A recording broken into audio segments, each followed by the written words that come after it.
Secretary Li Qiang, Dr. Henry Kissinger, friends, distinguished guests, it gives me great pleasure to attend the meeting in commemoration of the 50th anniversary of the Shanghai Communique, and together with people from both countries, walk through again that ice-breaking journey, draw experience from history, and seek inspiration from the road ahead. Let me begin by extending congratulations on the convening of this meeting. 50 years ago today, right in the Jinjiang Hotel where you are gathering, China and the United States jointly issued the Shanghai Communique.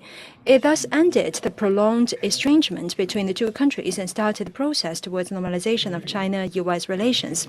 It signified the willingness of two major countries with different social systems to coexist peacefully and marked the beginning of the structural transformation in international relations. Guided by the spirit of Shanghai Communique, China and the United States have scored an array of major progress in their relations. The two countries, once at war with each other, have established 50 pairs of sister provinces and states and 233 pairs of sister cities. Before the COVID-19 pandemic, more than 300 flights shuttled between the two countries every week, and over 5 million travels were made across the Pacific every year. China-US business ties, once negligible, expanded to $750 billion in bilateral trade and $240 billion in two-way investment. From tackling terrorism, financial crisis, and Ebola, to providing leadership in the signing of the JCPOA and the conclusion of the Paris Agreement on climate change, China and the United States did many great things benefiting the world through their cooperation. As the Chinese saying goes, when drinking water from the well, one shall not forget those who dug it. At this moment, we should pay high tribute to Chairman Mao Zedong, Premier Zhou Enlai, President Richard Nixon, Dr. Henry Kissinger, and other Chinese and U.S. leaders of the older generation, and we would also like to express our heartfelt gratitude to people from all sectors who have long committed themselves to China-U.S. friendship and cooperation. Friends, the China-U.S. relationship, kicked off by the Shanghai Communique, has gone through 50 years of development with twists and turns. To get a correct understanding of the communique's spirit will help us see more clearly why the ice in the relationship thawed and the barriers were removed, and know how the relationship can forge ahead. History tells us that by following the trend of the times, we can make the right strategic choice. The issuance of the Shanghai Communique shook the world and also changed the world. Chinese and the U.S. leaders of the older generation discerned keenly the expectation of the world for easing international tensions, and they acted on the aspiration of the Chinese and American peoples for peace and friendship between the two countries. With great political courage, they made a historic handshake across the vastest ocean in the world. Half a century later, the fundamental logic that prompted the two countries to work towards each other remains unchanged. History tells us that by seeking common ground while reserving difference, we can attain peaceful coexistence between countries with different social systems. The two sides agreed to disagree in the Shanghai Communique, thus making their agreement even more significant. This created a first in the history of diplomacy and set a good example for the establishment and growth of relations between countries with different systems.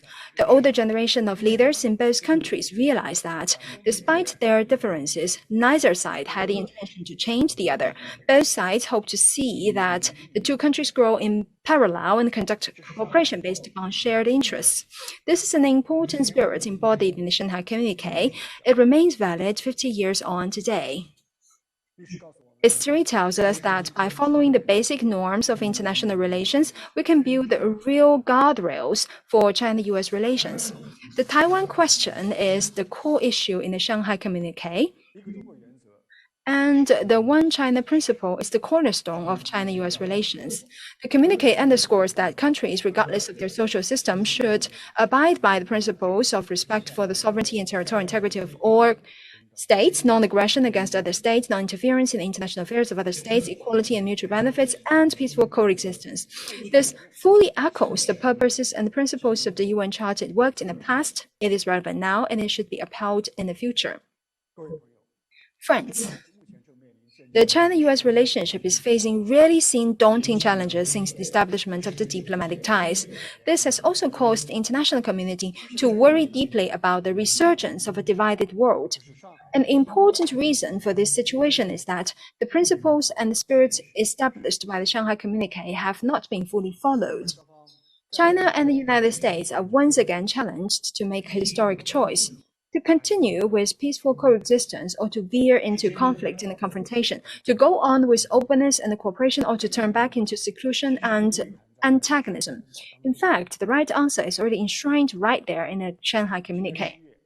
During his virtual meeting with President Joe Biden last November, President Xi Jinping put forward the three principles of mutual respect, peaceful coexistence, and win-win cooperation, laying out the framework for future growth of China-US relations. President Biden responded positively, stating that the United States does not seek a new Cold War or to change China's system.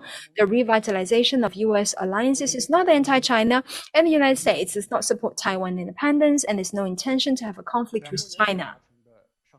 These important common understandings between the two presidents are not just a furtherance of historical experience. Moreover, they are also new and creative advances that conform with the trend of the times. We urge the United States to reinstate a reasonable and pragmatic China policy and work with China to put into real action the common understandings between the president as well as the President Biden's statement in a bid to put China-US relations back on track at an early date. First, we must uphold the One China principle and consolidate the political foundation of China-US relations. Taiwan has been an inalienable part of Chinese territory since ancient times. In 1943, leaders of China, the United Kingdom, and the United States issued the Cairo Declaration, stating clearly that all the territories Japan has stolen from the Chinese, including Taiwan and Penghu Islands, should be restored to China. In 1945, the Potsdam Declaration, which was aimed to end World War II, reiterated that the terms of the Cairo Declaration shall be carried out. All these shows unequivocally that there is no controversy at all in the international community regarding China's sovereignty over Taiwan, and it was in accordance with law that Taiwan returns to the embrace of the motherland.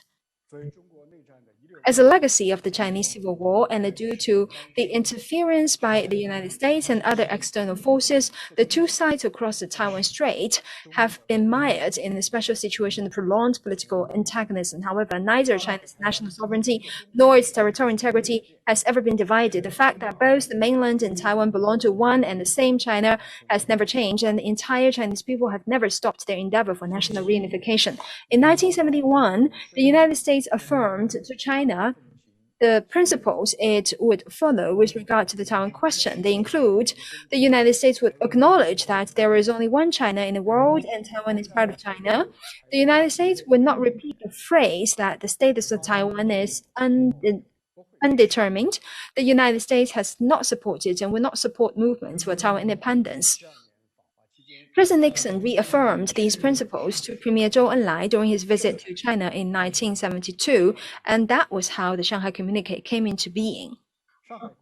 It was explicitly stated in the Shanghai Communique that the United States acknowledges that all Chinese on either side of Taiwan Strait maintain that there is but one China and that Taiwan is a part of China.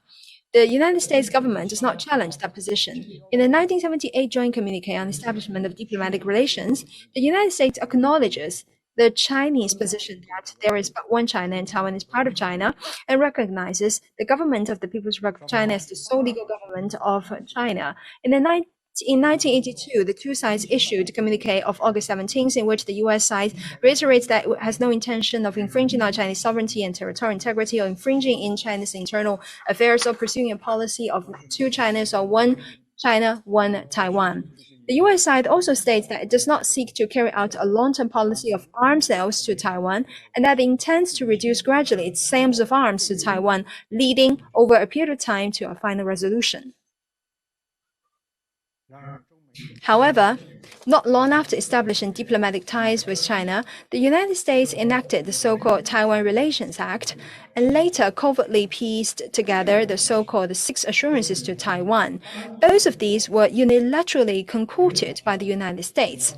They conflict with U.S. commitments in the three joint communiques, and violate the One China principle established by the UN General Assembly Resolution 2758, which is widely observed by the international community.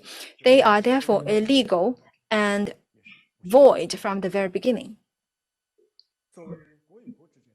China-US relations as a state-to-state relationship can only be built upon common understandings reached between both countries, namely the three joint communiques, rather than on domestic laws or unilateral policies of the United States.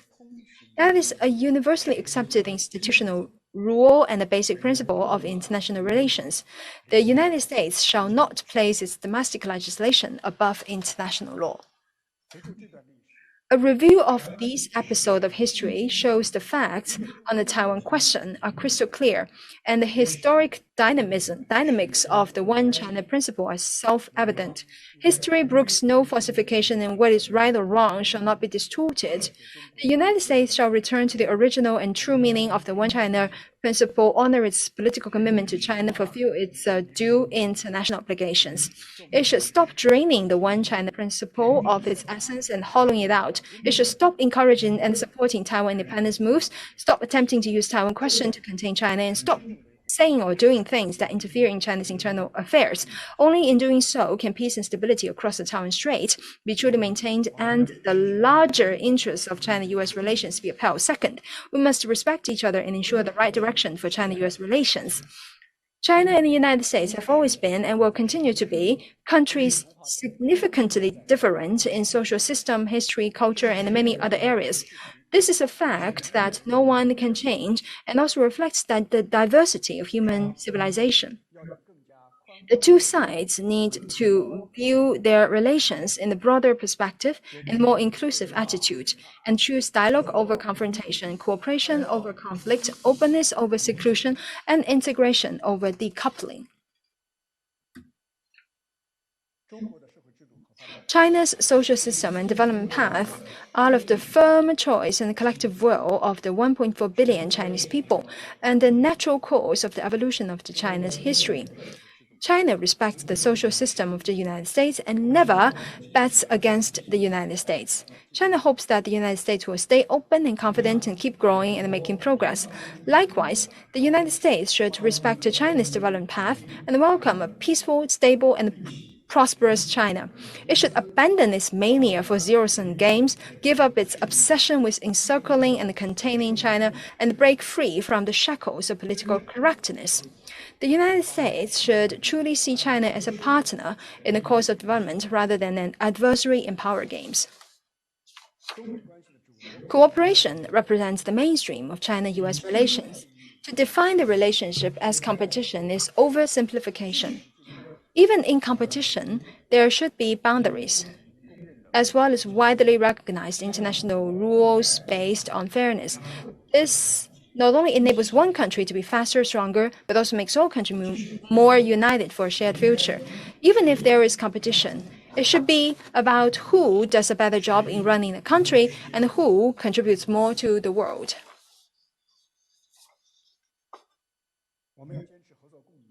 Third, we must pursue win-win cooperation and promote the development of the prosperity of both countries. At present, China and the United States are both facing new circumstances for development. For China to realize high-quality development and common prosperity for all, and for US to rebuild the middle class, and cooperation is the best choice for both sides. The world is big enough to accommodate the development of both China and the United States, and it expects the two countries to strive for win-win results and achieve all win with all other countries. China is ready to work with the United States to fully bring out our comparative strengths, expand practical cooperation in such areas as trade, investment, energy, and infrastructure, and steadily make our cooperation list longer. China will continue to comprehensively deepen reform, will share development opportunities with the world through a shorter negative list, better business environment, and a greater institutional opening up. We welcome more active involvement by U.S. firms in China's new development paradigm featuring dual circulations.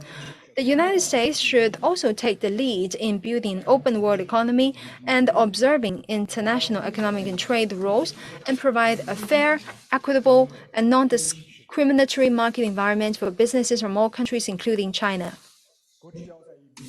Amity between the people holds key to good relations between countries. People-to-people exchanges serve as a bridge for greater mutual understanding between our two peoples. We should promote the engagement, communication, exchanges, and cooperation at all levels in all areas. We should step up the exchange at subnational levels and between cities, peoples, think tanks, media, businesses, ignite our people's enthusiasm for interaction and strengthen the bond of friendship between China and the United States.